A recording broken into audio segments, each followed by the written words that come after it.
Hi, I'm Professor Solomon, and here's today's poem entitled, In His Air-Conditioned Tractor. In his air-conditioned tractor, a farmer plants his wheat, while in a tree a meadowlark does the morning greet. The radio inside his cab blares the morning news. Thus confined, he cannot hear the birds' melodious coos. In the comfort of his tractor, the farmer sows his seeds, but the music of the meadowlark is not among his needs. And so this planter of our wheat, by walls of glass enclosed, hears not that morning melody by a lark composed, is deaf to that sweet serenade within his tractor thus.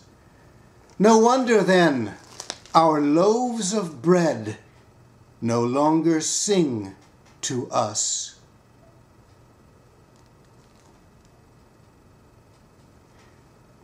Nope,